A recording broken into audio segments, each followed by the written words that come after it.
అదేవిధంగా 51 లక్షల మెట్రిక్ టన్నుల ధాన్యం కొనుగోలులో రైతులు కోరుకున్న మిల్లులకే ఇచ్చి వారి ఖాతాలో డబ్బు జమ చేసాం, రైతులకి ఇది ఒక భరోసా అంటున్నారు.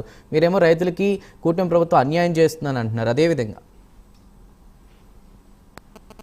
ఎట్లా అన్యాయం చేస్తుందంటే ఇప్పుడు ఫిగర్ చెప్పారు కదా మీరు, ఆ ఫిగర్ గత ప్రభుత్వం గత బడ్జెట్ లో ఇచ్చిన ఫిగర్ ఎంత, అందులో విట్లైజ్ చేసింది ఎంత ఖర్చు పెట్టారు, మీరు కేటాయించిన దాంట్లో గత బడ్జెట్ లో కేటాయించిన దాంట్లో ఎంత ఖర్చు పెట్టారు, ఇప్పుడు మళ్ళీ ఎంత ఖర్చు పెడుతున్నారు.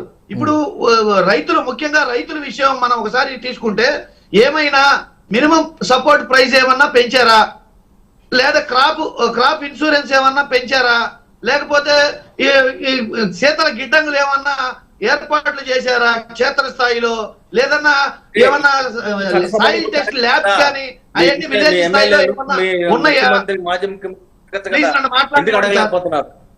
రైట్ విల్సన్ గారు ఒక్క నిమిషం చెప్పండి.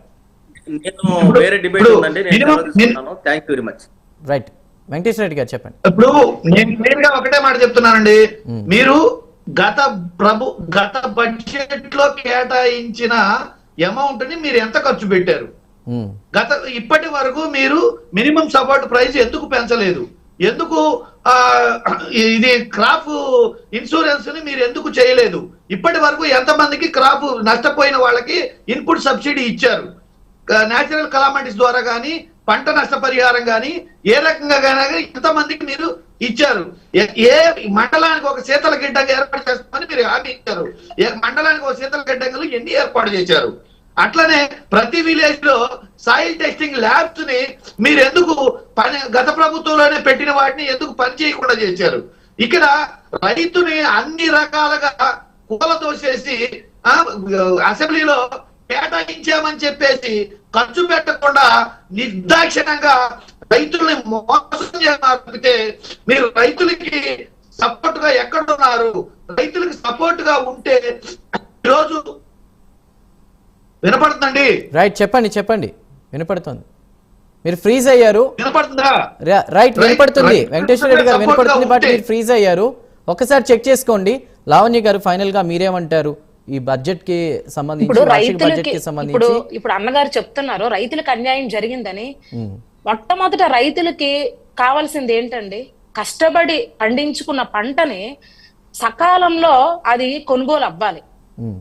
వాడి రైతులు ఎంత అప్పు చేసి పండిస్తారు, కౌలు రైతులు కూడా ఉంటారు. మరి అలాంటి రైతులకి సకాలంలో వాళ్ళు పండించుకున్న ధాన్యం కొనుగోలు అవ్వకుండా వాళ్ళ పొలాల్లో ఉండిపోయి స్టాక్ ఉండిపోయి పాడైపోయిన రోజులు గత ప్రభుత్వంలో ఎంతో మంది రైతులు ఆత్మహత్య చేసుకునే సందర్భాలు కూడా ఉన్నాయి.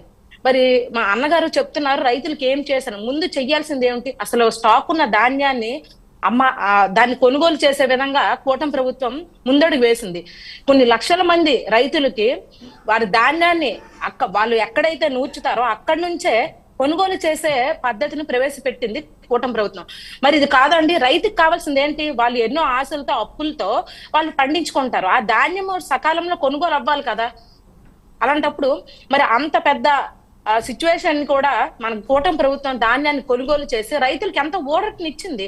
ప్రతి ఒక్కటి కూడా తీర్చే పనిలోనే ఉన్నది కూటమి ప్రభుత్వం. ఎందుకంటే ప్రతి ఒక్కటి కూడా మనకి ఒకదాని తర్వాత ఒకటి జరుగుతాయి. ముందు ఇప్పుడు ఒకటి జరిగిన తర్వాత ఇంకొకటి జరుగుతుంది. రైట్ లావణ్య గారు. రైట్ వెంకటేశ్వర రెడ్డి గారు ఫైనల్ గా మీ వర్డ్స్ కన్క్లూడ్ చేయండి, ముగిద్దాం.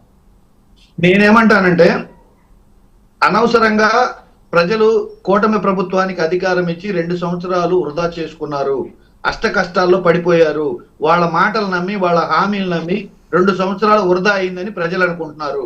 ఈ విషయాన్ని గమనించి కూటమి ప్రభుత్వం దయచేసి ఈ 3 సంవత్సరాలైనా ప్రజలకి మీరు చెప్పిన ఏదైతే మేనిఫెస్టోలో పెట్టారో, ఏవైతే హామీలు ఇచ్చారో చెప్పినవి కనీసం ఈ 3 సంవత్సరాలలో అయినా గ్రౌండ్ రియాలిటీలో అందుబాటులోకి తేండి, అందుబాటులోకి తెచ్చి వాటిని అమలు జరపండి. మాటలు మనం అనుకుంటాం, మనం ఒక ఛానల్లో కూర్చొని మనం ఏదో ప్రచారం చేసుకుంటేనో లేకపోతే యాడ్లు ఇచ్చుకుంటేనో లేకపోతే అంత ప్రజలకి కడుపు నిండిపోద్దని మనం అనుకుంటాం. కానీ ప్రజలు, ఆంధ్రప్రదేశ్ ప్రజలు చాలా విఘ్నులు, సునిశ్చితంగా అన్ని గమనిస్తారు. గమనించేసి వాళ్ళ తీర్పు ఎన్నికల్లో గ్యారెంటీగా ఇస్తారు. నేను దయచేసి 3 సంవత్సరాల సమయం ఉంది మీకు, దయచేసి అబద్ధాలతో కాలం గడపమాకండి. రైట్ రైట్ అబద్ధాలతో కాలం గడపమాకండి. దయచేసి నిజాలు చెప్పండి, వాస్తవాలు. రైట్ రైట్ వెంకటేశ్వర రెడ్డి గారు రైట్ ముగిద్దామండి.